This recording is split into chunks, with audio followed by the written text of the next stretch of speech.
Notas para la reflexión sobre el mundo que tenemos y los sujetos que somos, por Carlos Mario González de la Fundación Entre Líneas. Cada que hablamos nos amenaza el equívoco, el malentendido.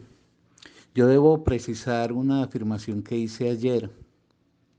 Yo dije que el asombro no puede ser continuo y me confirmo en eso si por ello entiendo que no puede haber una sucesión incesante de objetos asombrosos, porque esa avalancha de objetos que nos asombraran se anularía cada objeto con relación al otro. Pero el equívoco podría estar en esto, en que se entendiera que yo estoy afirmando que el asombro aparece y en el camino hacia el pensamiento se desvanece, cuando es todo lo contrario. El asombro respecto de aquel objeto que nos ha detenido ha de sostenerse como una especie de fuerza motriz que mantiene la labor de indagación. Si es entonces clara esa precisión que hago, no puede haber multitud y menos simultaneidad de objetos asombrosos, pero allí donde el asombro se ha instalado, es menester que ese asombro se sostenga para que el camino que conduce hacia el pensamiento, al develamiento de la verdad, pueda efectivamente transitarse.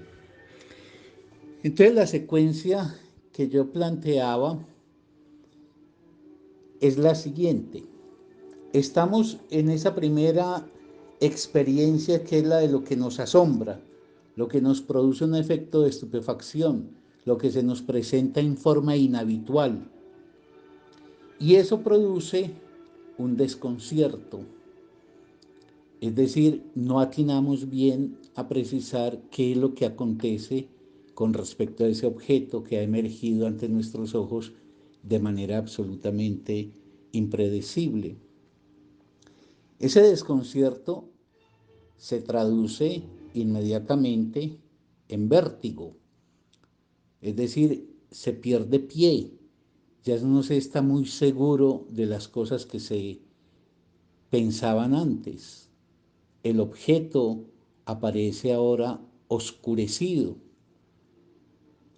Y no obstante, como el asombro se mantiene, entonces emerge la esperanza.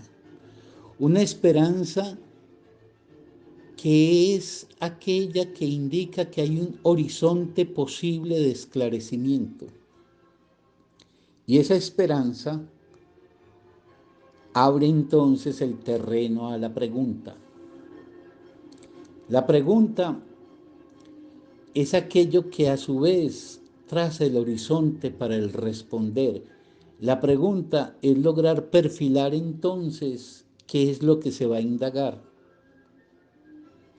A todo esto, el sujeto efectivamente asombrado y no simplemente curioso ha permanecido de cara al objeto que lo desconcierta y que le produjo pues ese asombro.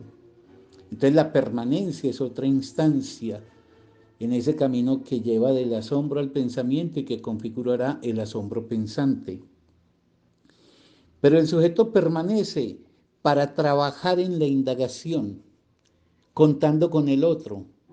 Entonces, por ejemplo, explora el conocimiento que otros han producido para tratar de encontrar el camino por el cual aproximarse al esclarecimiento del objeto que se le ha presentado de manera oscura.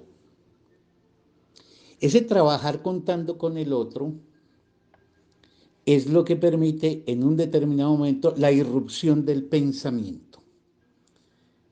Y del pensamiento me voy a ocupar mañana. Pero digámoslo que en esta instancia estamos ante esa irrupción maravillosa del pensamiento. Y el pensamiento se nos presenta como lo que nos devela la verdad de aquello que antes se nos estaba ocultando. Y esa verdad que de pronto el sujeto, como efecto de la labor de pensamiento que ha logrado consumar, esa verdad que tiene ante sí, repercute inmediatamente sobre el sujeto, generando en él un efecto de transformación, porque uno a la verdad no se adapta. La verdad, cuando se descubre, nos transforma.